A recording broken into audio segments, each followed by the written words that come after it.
Hello and welcome to another episode of the Dualistic Unity movie review series. I am recognizing the absurdity, but realizing that I can do it with a bit of a softer touch. I think initially when you start recognizing just how fucking ridiculous some of the shit we do is, there can be a aggressive, frustrated undertone. And I've kind of been realizing how, as much as that may be the initial feeling that I feel, doesn't quite have the impact as compassion and understanding for people's fragility does. And telling them how fragile they are also doesn't always help that. So gonna probably, I don't know. I've shifted into a bit of a softer touch with things, especially on videos relative to last year. And I think I'm just gonna continue that because I'm realizing that the aggression doesn't quite have the same impact that compassion may. And that is why I do not believe in human nature or the idea of human nature, because regardless of who you are, depending on how you act, that is how you are going to perceive human nature. And it's simply because you want to justify how you act. Everybody must act this way. And the reason I bring that up is because today's movie review is actually about the Planet of the Apes, and not the new version, not the shitty 90s version, but the original movie from 1968 that starred Charlton Heston, Roddy McDowall, Kim Hunter, and Maurice Evans as Dr. Zaius. This movie's amazing. I love this movie because it's not about the special effects. In fact, within about 10 to 15 minutes of watching the movie, you have to quickly let your brain just set aside the fact that they are, in fact, wearing rubber masks and riding around on horseback dressed as gorillas. You have to let the need for CGI go.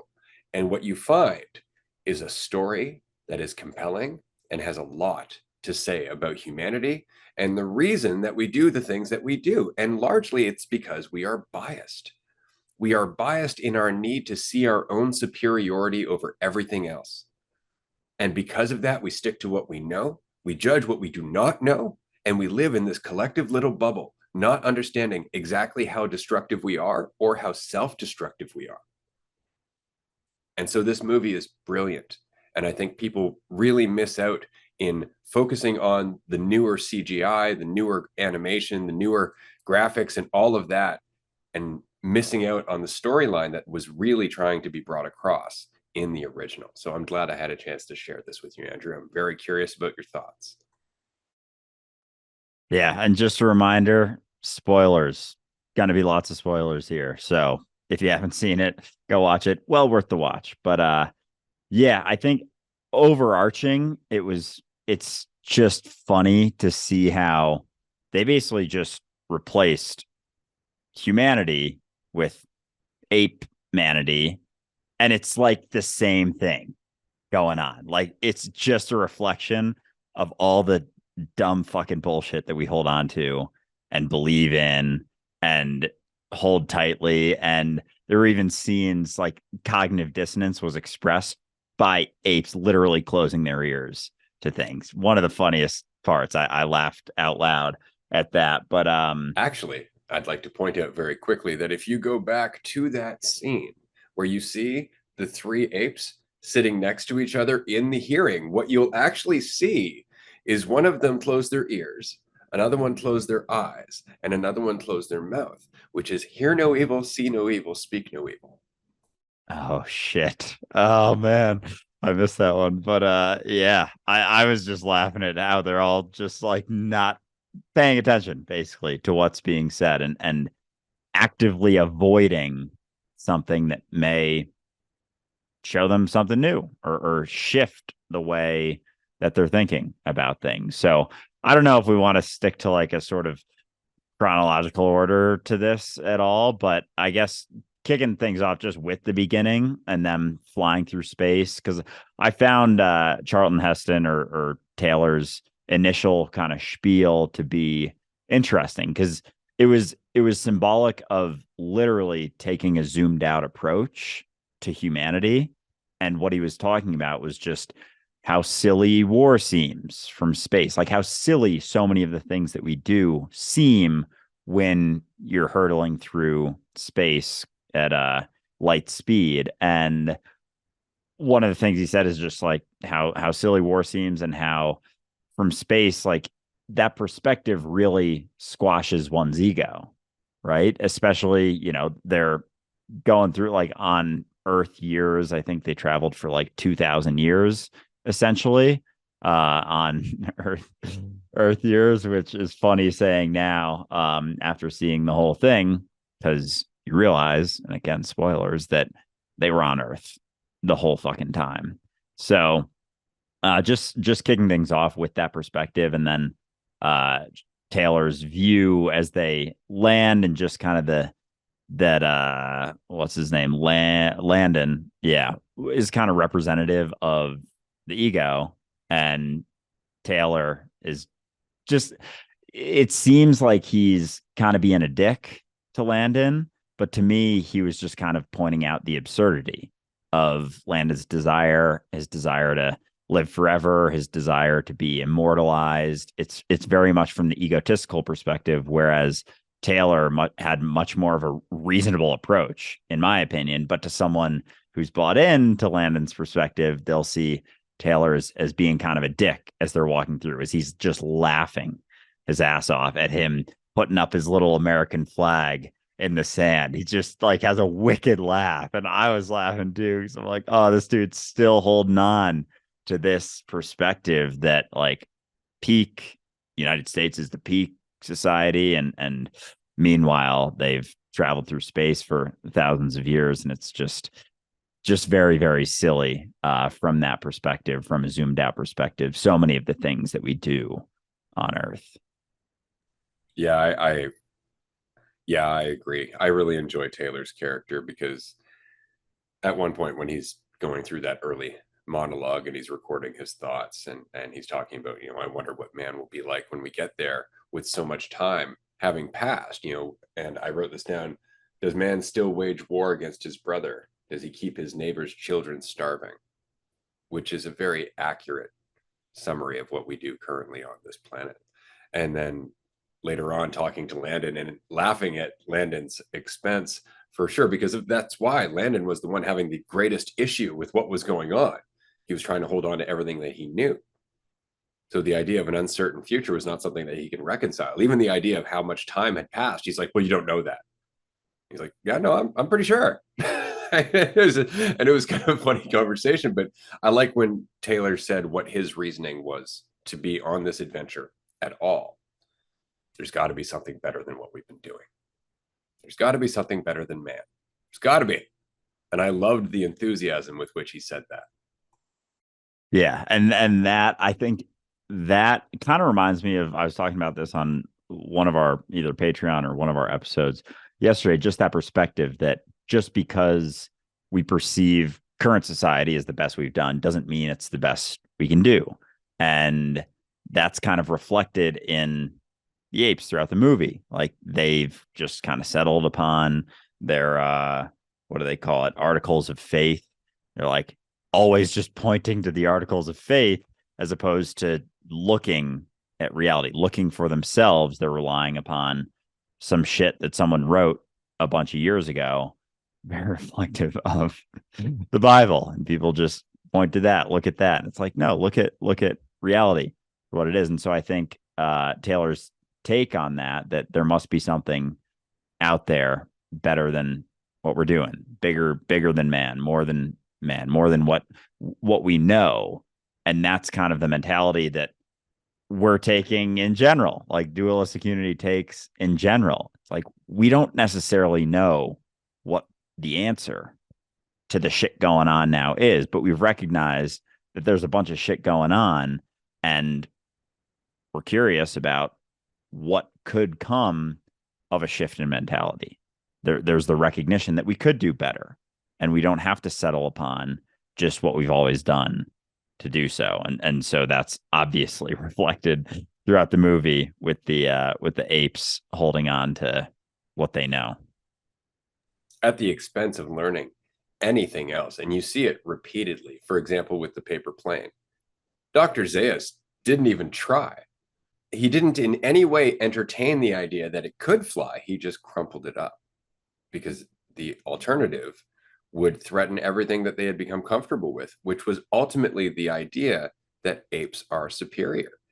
And that's what we're doing all the time. We're always looking at humanity as we are currently being expressed, being the pinnacle. And so anything that undercuts that is immediately a threat.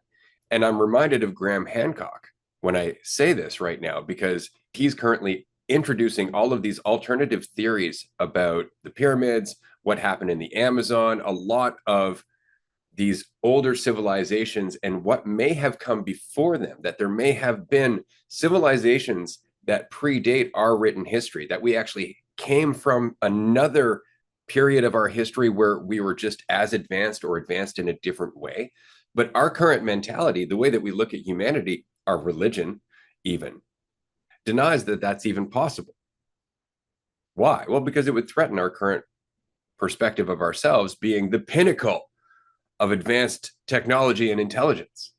We'd have to admit, oh, maybe we did this before. Maybe we were better at doing this stuff before. Maybe this led somewhere very similar before. And that's the thing I found really funny about Taylor's perspective on there has to be something better than man. The problem isn't man. The problem is what we do with our gifts. The problem is what we do with intelligence. We squander it. We tie it to identity. We tie it to certainty. We tie it to familiarity and thus judgment and fear. And that's the reason our neighbor's children starves. That's the reason we wage war against our brothers. It has nothing to do with being man, because if you look at the apes in this movie, being intelligent apes, they're doing exactly the same thing, but they're trying to restrict it by restricting their technology. Oh, I don't know if I necessarily caught that restriction of the technology that they're purposefully doing, but it's so funny just, and I know I already said this, but how just straight up replace current humanity with apes, and they just did the same thing. Like, it's just laid out so obviously, and yet I'm sure there's plenty of people who see that and they kind of almost, I don't even know what you would do, like defend the apes for, hey, they don't know necessarily that it's not the case, or they're doing their best, or just like us, we're doing our best. But there's a part where when Taylor's captive and he's asking, just what have I even done? Like, what have I even done wrong? Why am I here? And the only thing he's done is cause them to question what they believe to be the truth. And the thing that they have to do is silence him. It's like Galileo with recognizing that everything doesn't revolve around the earth. Everything revolves around the sun. And they just imprison that dude. And he wasn't pardoned like not that long ago. Like, oh, that's nice of you. That's all that is the response to clinging to certain beliefs, is anyone who causes you to question that, if you're banking on that being the truth, you just got to silence them. It's not even about a conversation. It's not even about rational thought. Because even with that, that's different than our current society, is that Taylor was straight up talking to them in the same voice, the same language as them. And they just were putting a muzzle on him. It's not even like he was doing grunts or barking or using different tones. He was straight up talking in the same exact language as them. And the cognitive dissonance was still so powerful that they would just close their ears. They would muzzle him. They would just get him to not talk, because that's how fragile any belief is that you hold on to. And you could see immediately how they could justify it with the simple line, muzzle that animal. They just made him an animal. So therefore he was not an equal, and they didn't have to empathize with him. He was a lesser being. He was inferior, simply by the category that they had given him, which is why at the beginning of the trial, they kept pounding on that. Is this man a man, or is he an ape? Why does that matter? Is he aware? Does he have feelings? Is he alive? Like, That's pretty much the only requirement to treat somebody as you would treat yourself. But when you categorize yourself as superior, then everything else is just not worthy of you. Right. And I thought that was really interesting. Another thing I thought was interesting was the very blatant point they made about academia and the limits of academia, because Cornelius and Zira were both trying to push the boundaries of their fields of studies. In the case of Cornelius, it was with archaeology. And at one point, he is actually warned by Dr. Zaius, don't bury your reputation. And that's why Cornelius is afraid to continue to question things, even though he's the one who knows there is evidence that there's a reason to question everything. It's the fact that it's his future on the line, it's his career on the line, it's his livelihood on the line, not just him, but Zira as well. And how many people in academia are going through that right now? We saw this with COVID, right? If you weren't towing the party line, if you weren't carrying the common fucking narrative, you lost your job. How often does this happen otherwise? There's the theory and ample evidence that the Earth is in fact growing. Not that the continents are moving around willy-nilly, but that at one point they all fit together on a smaller planet, and that it has expanded over time. You can find this video on YouTube. You can find the research behind it. You can find all of that. I encourage you, go look it up. I'm not saying this is the case. What I'm saying to you is, has anybody else ever fucking mentioned that to you? Ever? But it's been around for a long time. And it's just the fact that it would mean a lot of things about our assumptions. It would mean a lot of things about our existence, about our planet, about the nature of energy. It would toss everything up in the air in a way that would make the world very uncomfortable, because we really do rely on that sense of stability. And that stability is very much dependent on our view of ourselves. And so that's what we have to maintain all the time. And I really love how they showed that in this movie. That is exactly what Cornelius and Zira were up against. The status quo being terrified of change. Yeah, and I can even hear the responses to that recognition of the Earth growing, essentially. Like, you don't know that. It's like, exactly. Neither do you. Neither do you about all of your theories that you're holding on to and banking everything off of. That's the point we're getting across with everything that we're saying, like on the whole podcast. Like, we're not coming with answers. We're coming with recognitions that you don't know either. And you're holding on to something that you don't know is true. And so it's worth continuing to explore. But as we settle upon those things, and then other things get in the way, things like what Cornelius brings up to Zira, is when they're talking, to go off of your point, like, he's hesitant because he talks about their careers on the line, their future, up for a promotion or raise. And it's how often does that happen? How often do we play the political game over what we actually believe in? And that's a component of ego. That's a component of our focus on comfort and wanting things to be better. And how often do we place that above the recognition or exploration of truth? It's so common. It's common even in a basic corporate work environment, like the politics of that. People have things to say, but they don't, because they don't want to shake the tree too much. They want to play the political game as opposed to recognizing what actually may have more lasting impact. They'll just keep playing that little game because it allows them to, rub elbows with their boss or the higher ups, and then that gets them promoted. And we place that above that exploration, and it's such a fucking shame that we do it. But it also at the same time makes sense. Like, that's become the prioritization. We see it with inventions. Like, I can almost guarantee there's a number of things out there that could drastically change society. Drastically change. I've heard, and just theory out there, that there is a cure to cancer out there. It would not surprise me if there was, because there's so much money made off of that. And it's brutal.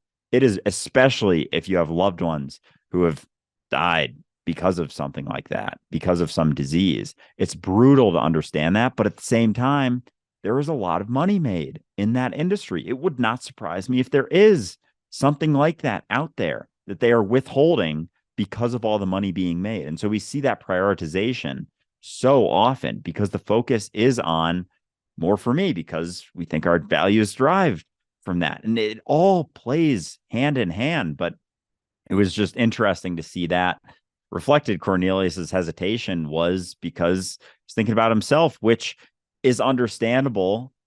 At the same time, it's like he's got to think about himself, and the risk is, heresy. They're putting under for heresy. Like their jobs get stripped, they get put in jail. Like there is a massive risk to doing this. So it's understandable. I don't fault him at all for being hesitant, but it's just an all-encompassing mentality that's being reinforced and continuing to be reinforced. And it has to be someone who takes a stand and looks at it. It's like, wait a second, there's something we're missing here, and comes at it from an approach that isn't as aggressive. Like it isn't a fight.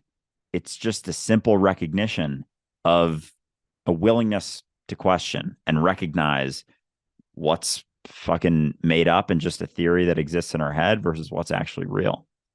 But we have to be willing to be humble to do that. We have to be willing to question ourselves in order to do that. And it's interesting because you bring up the possibility of a cure for cancer. Just one example of this, and this is really going to drive you nuts. I think it's the University of Edmonton a number of years ago ended up finding that there was, in fact, a treatment that was proving to be very effective against cancer almost immediately. And it was using a very common chemical or a very common ingredient that was only pennies to get. And because of that, because it already exists, it can't be patented, which means that they can't make additional money on it.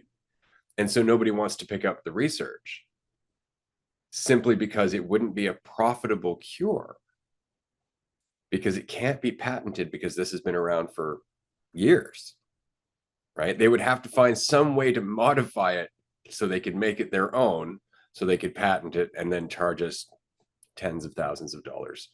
And so that's kind of the shame, right? It's just, again, we don't want to question the system. This is the best we could do. And that is what I find the best about this movie, is just the bias, like just how much bias is being played out. I think one of my favorite parts is the quote unquote hearing where Taylor is questioned about his knowledge or his ability to reason. And he's asked things about apes and their preferences and their culture and what they've created and why are apes the top of the hierarchy and all of this stuff. And he's like, I don't know, like, but I'm talking to you. Like, there's a conversation that's happening here. No, you can't reason. He doesn't think as we do. Now, that's kind of an exaggerated way of showing what we actually do with animals. Animals don't speak English. Oh, they can't reason. They're not intelligent. They don't know all of the things that humans know. It doesn't know it's Tuesday. It's like, right, but all of those things are made up. And the only reason we take them so seriously is because we think they make us superior. In the same way the articles of faith made the apes superior. And we do it all the time. Even the quote unquote self-awareness test of whether or not an animal can recognize a mark that's on its head in a mirror, whether it can recognize it's the mark on its head, that it's actually looking at itself. It's like, oh, that's evidence of self-awareness and intelligence. It is evidence of self-awareness, of the ability to recognize yourself in a mirror. That doesn't mean it's evidence of intelligence, just the intelligence that we happen to identify with because that's how we experience things. All right, which is why we have difficulty understanding animals that don't give a fuck about a mirror. That doesn't mean they're not intelligent. Perhaps they're intelligent enough not to give a fuck about a mirror. Right? But we are biased in how we look at things. And they show that in this movie so many times. And in some ways, it's really funny. Like at the end, when Taylor shaves and Cornelius is like, somehow it makes you look less intelligent. And I find that great just because Cornelius is a hairy motherfucker, right? And he thinks of himself as intelligent, therefore less hair means less intelligent. just by virtue of him being hairy. And it's like that all the time. We do this all the time. We justify ourselves and we are biased in our judgments because of it. And it shapes everything. It puts us in a prison. It restricts all of our culture. It restricts all of our science. It restricts all of our willingness to explore just because we're biased and afraid of questioning that bias. Yeah, I loved that part when he was saying, he was like, it makes you look less intelligent. It just goes to show how everything we see is a reflection of how we see ourselves. And we must reinforce that based on that belief about ourselves. And with the animal example, looking in the mirror, like the animal is, and that's the fundamental misunderstanding about intelligence, being intelligence versus having intelligence. And if you can't recognize that that is intelligence being expressed, that you are intelligence being expressed at your core, you are life experiencing itself. You're not experiencing life. Life isn't happening to you or for you. It's happening as you, as opposed to something that is separate from you at all. And so an animal looking in the mirror, the whole thing is itself.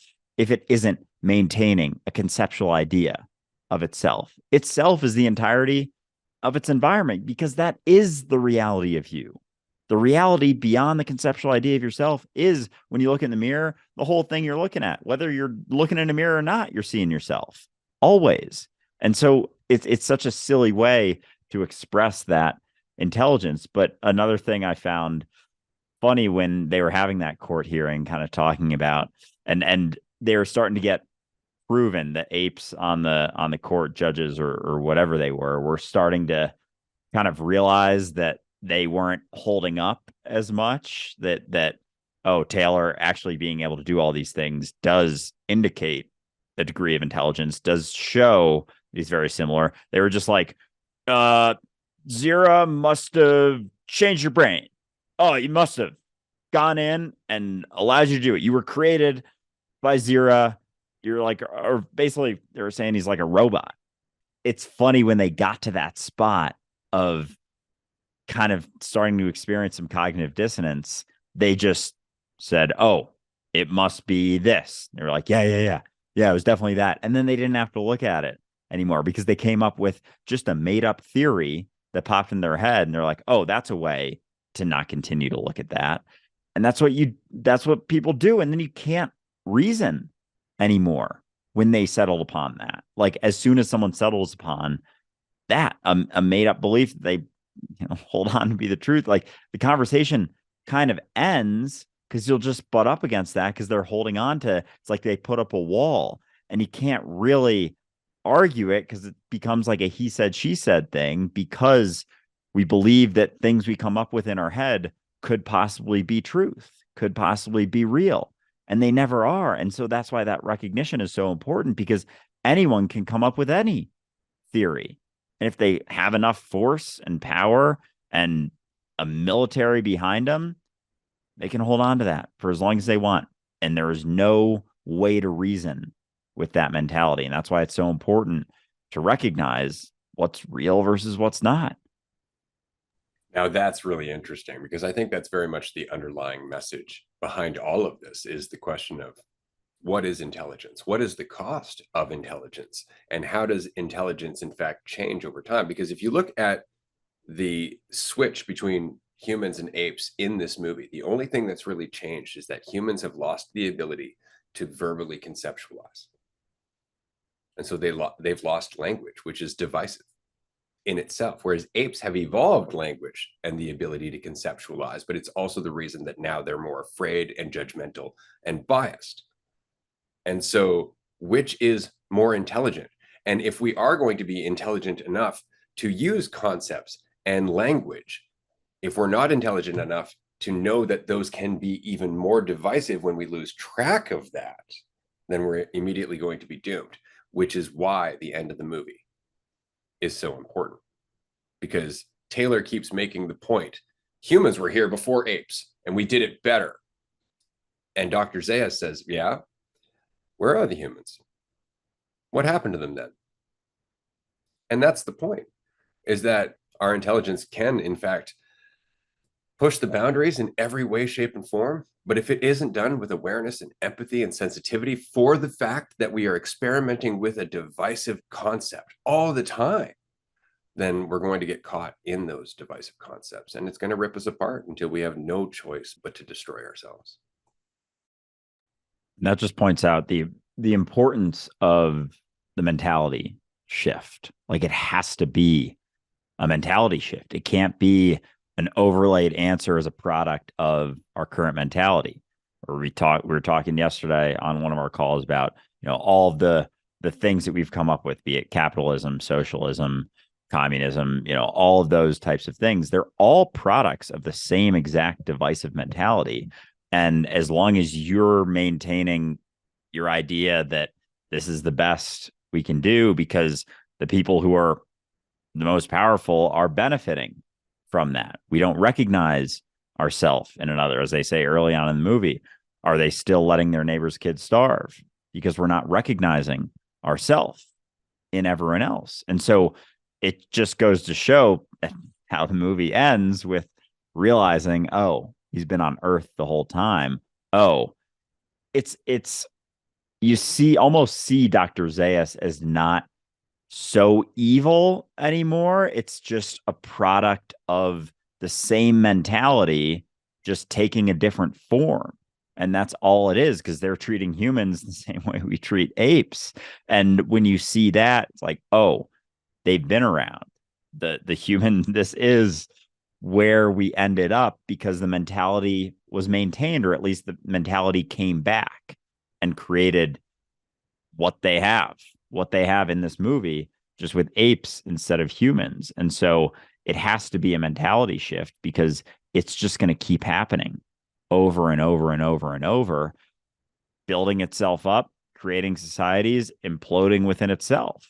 And I think that's very much what we're seeing right now in society, is we're looking for an answer, a fix to things, without taking a step back, without taking a more zoomed out perspective, without recognizing what's real versus what isn't, what's an illusion versus what's actually real here and now. And we've gotten so lost in believing that an illusion could be the truth, or that an illusion is the truth, that we're not seeing what's actually real. And so that mentality is just going to perpetuate itself no matter what form it takes, whether it's an ape or a human or a fucking giraffe. If the mentality is there, the same outcome is going to continue to happen over and over and over. Beautifully said. And I think that is an excellent way to wrap up this episode, though I am kind of hoping to see a Planet of Giraffes movie now. I do want to say that the trilogy that recently came out in the last decade or so of the Planet of the Apes is absolutely worth watching. I rip on the 90s version because it was a piece of shit, but they had good intentions. They just tried to put too much into a movie, and they focused too much on the graphics. Anyway, the new trilogy is incredible. It really is. And if you want to watch the new trilogy after watching this version of the original movie, it's absolutely better. You'll actually get more of an idea of how all of this came to be, and it is really well told. But I'm glad you enjoyed this movie. There are also 2 follow-up movies to this one with Charlton Heston, and the third starring Cornelius and Zira, mostly, because it becomes more about them. And there's a whole time paradox involved with the original trilogy that isn't necessarily involved with the new trilogy. So it's definitely worth watching. We may explore it, but I'll wrap up here and pass it to Andrew. This has been fun. This has been a lot of fun. Yeah, I'm definitely going to check out the rest of the trilogy and the current one, because I don't think I've seen many. The beauty of these movie reviews is most of the things Ray brings up I haven't seen, because I, quite frankly, haven't necessarily seen a ton of movies in my life. So this has been a blast. Yeah, the symbolism is just fucking kind of mind-blowing in this, and how this came out in 1968, and to see it play out over the next 60 years is pretty incredible. But yeah, this has been a lot of fun. Appreciate everyone for tuning in, and hopefully we'll talk to you soon. One last note, though, this is our second Charlton Heston movie, so we may in fact end up doing the 10 Commandments. See you next time, everyone. Bye, everyone.